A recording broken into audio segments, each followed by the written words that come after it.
ఇల్లు చూడరు అంటూ జూబ్లీహిల్స్ కాంగ్రెస్ అభ్యర్థి ధమ్కి ఇన్నారుల్లా ఏమన్నాడు ఇక చూడు ఆయన అన్న మాట కూడా మీకు వినిపించాలి ఏమన్నాడో విన్న తర్వాత మీరు దాన్ని డిసైడ్ కావాలి నేను ఆ అభ్యర్థిని తగ్గించడానికో ఆ అభ్యర్థి వస్తున్నటువంటి ఆదరణ నేను తక్కువ చేయడానికో మాట్లాడట్లే కానీ వాళ్ళ ప్రవర్తనని గమనించాలి ప్రజలు గుర్తెరగాలి ఇక చూడు ఆయన ఏమన్నాడు వినండి పిచ్చి పిచ్చి వేషాలు పిచ్చి పిచ్చి తమాషాలు వేసుకొని ఇది నా ఇల్లు జూబ్లీహిల్స్ నా ప్రాంతం మీరు కాదు కదా మీ బాసులు కూడా గల్లీలకే బయటికి పోలేరని చెప్పేవాడు కూడా మీ ఇల్లు కూడా మీ గల్లీలు దాటరు మీ ఇల్లు చూడదు మీ ఇల్లు ఓకే జూబ్లీహిల్స్ నీదే ఓకే మొత్తం జూబ్లీహిల్స్ నీదే కాబట్టే గతంలో కూడా గెలిచినావు 2 సార్లు పోటీ చేసినావు గెలిచినావు ఈసారి మళ్ళీ ప్రయత్నం చేసుకుంటావు నీ ఇల్లే కదా 20,000 ఓట్లు 40,000 ఓట్లు వచ్చినాయి కదా మొత్తం మాగంటి గోపీనాథ్ గెలవలే నువ్వే గెలిచినావు అయినప్పటికీ సో అలాంటప్పుడు నీ ఇల్లు అయితే 2 సార్లు గెలిపించారు నీ ప్రజలు అనుకుందాం ఈసారి పోటీ చేస్తూ నువ్వు ఫ్రస్ట్రేషన్ లో ఎందుకున్నావు చెప్పాలి నాకు ఏం ఫ్రస్ట్రేషన్ నీకు ఏమక్కరా ఎందుకు ఇంత తొందరపాటు బీఆర్ఎస్ వాళ్ళు పిచ్చి పిచ్చి చాతలు చేస్తే ఇల్లు కూడా చూడరని నీ శవాలు కూడా ఇంటికి చేరాయని చెప్పి డైరెక్ట్ గా ఆయన అంటున్నటువంటి మాట ఇది చూడు బయటికి పోలేరని చెప్పి మీరు కాదు కదా మీ బాసులు కూడా గల్లీలకే బయటికి బాసులు గల్లీలోకి వెళ్ళి పోరట ఏంది నాకు అర్థమవుతలేదు ఇది రాజకీయమా రౌడీజమా ఏం మాట మాట్లాడుతుండ ఏమక్కరా ఇంత తొందరపాటు ఎందుకు ఓడిపోతున్నామనా లేకపోతే గెలుస్తున్నాం అత్యధిక మెజారిటీతోనే అని చెప్పానా లేకపోతే ఏం ఉద్దేశం అసలు ఎందుకంత తొందరపాటు ఇదా ప్రజలు కోరుకునేది ఇట్లాంటి నాయకులనా ప్రజలు చూస్ చేసుకునేది కావాలంటే చూడండి ఇంకా ఆయన అన్నటువంటి మాట చెప్పేవాడు కూడా మీ ఇల్లు కూడా మీ గల్లీలు దాటరు మీ ఇల్లు చూడదు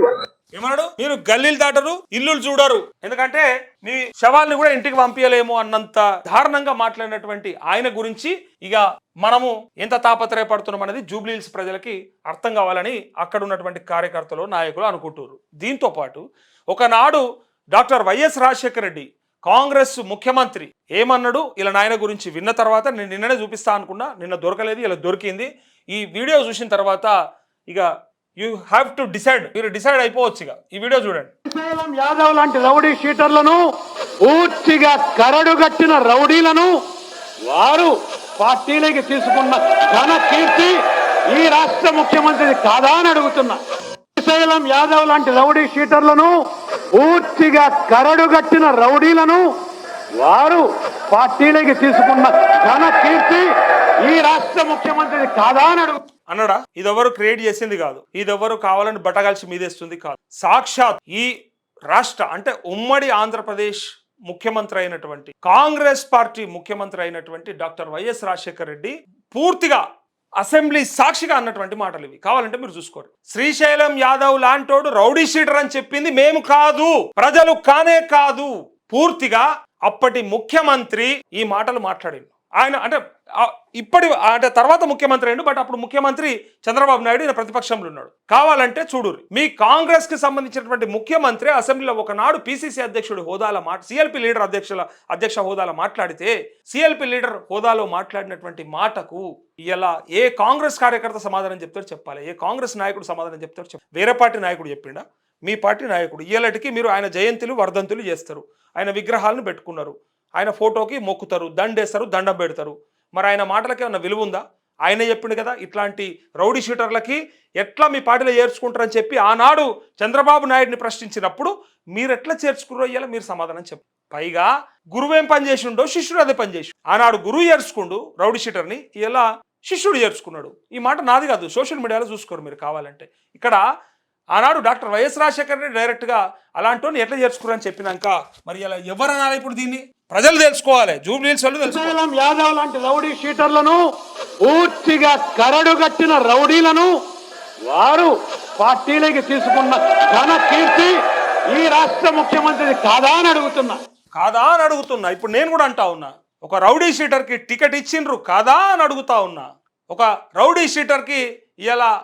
ఎమ్మెల్యే పదవి అప్పచెప్పుదామని చూస్తూ ఉన్నారు జూబ్లీహిల్స్ని అప్పచెప్పుదామని చూస్తూ ఉన్నారు కాదా అని అడుగుతా ఉన్నా అని ఇలా ప్రజలు కూడా సింపుల్గా ఇవే క్వశ్చన్లు వేస్తూ ఉన్నారు మీరు ఆలోచించుకోవాలి జూబ్లీహిల్స్ ప్రజలు సో నేను ఈయనకేయరు ఆయనకేయరు అని చెప్తలేను పాలేంటియో నీళ్ళేంటియో తెలిసి ఉండాలి పాలకు పాలు నీళ్ళకు నీళ్ళు చేసి చూపించుడు మా పని కానీ పాలేవి నీళ్ళవి గుర్తుపట్టుడు మీ పని ఇక అది కూడా మేమే చెప్పాలి స్పూన్ ఫీడింగ్ ఇవ్వాలి ముద్ద కలిపి నోట్లో పెట్టాలంటే అది ఎవడేం చేయలేడు కాకపోతే ఎవరి ప్రవర్తన ఏంటిది ఎవరి చరిత్ర ఏంటిది, ఎవరి గతం ఏంటిది అనేది మీకు చూపిస్తూ మిమ్మల్ని అవేర్ చేయడం తప్ప మాకు ఇంకో పని లేదు, వేరే ఆలోచన కూడా లేదు, ఏ పార్టీకి సంబంధం లేదు. ఆనాడు మీ పార్టీకి సంబంధించినటువంటి నాయకుడు, తర్వాత ముఖ్యమంత్రిగా చేసినటువంటి నాయకుడే అన్నటువంటి మాటలతోని ఇలా ఎవరు ఏకీభవిస్తారో దమ్ముంటే చెప్పాలి. లే లే లే లే లే రాజశేఖర రెడ్డికి తెలియదు, ఆయనకు అవగాహన లేదు అనే మొగోడోడని ఉంటే రండ్రి బయటకు, ఒక్కడు రండ్రి. మీ రాజశేఖర రెడ్డి తప్పుడు మాటలు మాట్లాడిండి అని చెప్పే మొగోడు ఒక్కడని ఉంటే చూపెట్టారు కాంగ్రెస్లో, నేను యాక్సెప్ట్ చేస్తాను. కావచ్చు, మరి నాకు ఎరకలేదు. మరి రాజశేఖర రెడ్డి సంగతి మీకే ఎరక, నాకంటే ఎక్కువ. ఆయన కొడుకు జగన్ సంగతి నాకంటే ఎక్కువ మీకే ఎరక, కావాలంటే చూసుకోరు. అట్లా ఆనాడు మాట్లాడినటువంటి మాటలు డైరెక్ట్ సాక్ష్యాలు ఉండగా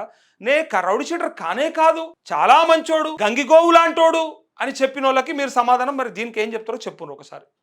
ఏం చేయలేదు అంటే మరి ఆయన ఆ రోజు ఎందుకు అసెంబ్లీలో అట్లాంటి మాటలు మాట్లాడాల్సి వచ్చింది, ఇలా ఎలక్షన్ కమిషన్ ఎందుకు బైండ్ ఓవర్ చేయాల్సి వచ్చిందో మీరు ఒకసారి అవగాహన చేసుకొని మీరే అర్థం చేసుకో. అయితే ఇలా తండ్రి ఎట్లనో కొడుకు కూడా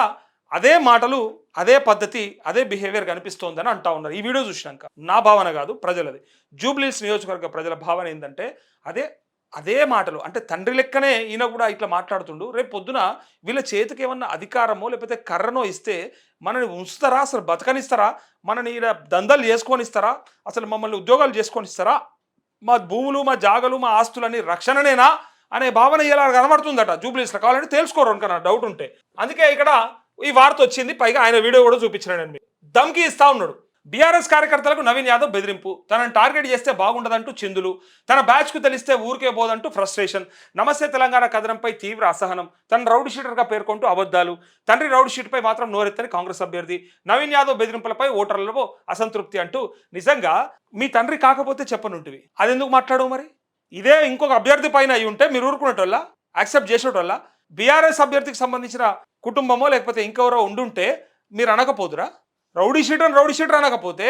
గంగిగోవ అంటారా? నాకు అర్థం కాలేదు. ఇంకా చూడు ఇక, జూబ్లీహిల్స్ నా ఇల్లు, నా ప్రాంతం, ఎక్కడి నుంచో వచ్చి నన్ను టార్గెట్ చేస్తే మీరు కాదు మీ బాసులు కూడా గల్లీ దాటరు, మీరు మీ ఇల్లు చూడరు అంటూ జూబ్లీహిల్స్ నియోజకవర్గ కాంగ్రెస్ అభ్యర్థి నవీన్ యాదవ్ బీఆర్ఎస్ నేతలు కార్యకర్తలను ఉద్దేశించి బెదిరింపులకు పాల్పడ్డారు. రౌడీ షీటర్లతో మార్నింగ్ వాక్ అంటూ నమస్తే తెలంగాణలో వచ్చిన కథనం జూబ్లీహిల్స్తో పాటు నగర వ్యాప్తంగా సంచలనం సృష్టించింది. సాక్షాత్తు కాంగ్రెస్ పార్టీ అభ్యర్థి ఇంట్లోనే రౌడీ షీటర్లైన ఆయన తండ్రి చిన్న శ్రీశైలం యాదవ్, బాబాయ్ రమేష్ యాదవ్ ఉండడంతో నియోజకవర్గ ప్రజలు భయభ్రాంతులకు గురవుతున్నారు. తన ప్రచారానికి ప్రజల నుంచి స్పందన కనిపించకపోవడం 2 రోజులుగా జరుగుతున్న ఇంకా మత్తుకున్న ఈయన గురించి చెప్పాలంటే, జూబ్లీహిల్స్లో నా ఇల్లు ఉంది, నా సొంతం, నా జాగా, నా ఏరియా, నా పుట్టువాడు ఇక్కడనే, నాది ఇక్కడనే అన్నీ చెప్తుంది కదా. నిన్న ప్రచారంలో ఒక వీడియో ఉంటుంది, ఇక అన్నీ ఎందుకు చూపెట్టాలి? ఇక ఎందుకు ఆయన డిఫేమ్ చేయాల్సిన అవసరం నాకు లేదు కదా. ఈ ఇడికైనా ఇల్లు, ఇంకా తర్వాత కూడా మనదైన కాన్స్టిట్యున్సీ, ఇటు అవతల ఏముంటుంది, ఈ తొవ్వెటు పోతుంది, ఈ దారెటు అని అడుగుతుంది. అన్నేరుకున్న సిపాయి అయితే నీకు అవెందుకు తెలియదు? మరి నీ ప్రాంతం అయితే నీకు అదెందుకు తెలియదు అని ఇలా సోషల్ మీడియాలో పెట్టుకోరు. ఇలా నువ్వన్న మాటలే వాళ్ళు అన్నేరుకునే అంటివి, మొత్తం నీది అంటివి, ఇలా లోకల్ అంటివి, ఇన్నే పుట్టిన అంటివి, ఇన్నే పెరిగిన అంటివి, మరి నీకు ఈ రోడ్ ఎరకలేదు ఆవాయని కింద పెట్టుకోరు. కావాలంటే వాళ్ళకి సమాధానం చెప్పు, నాకు కాదు చెప్పాల్సింది అని ఇలా బయట మాట్లాడుకుంటా ఉన్నారు.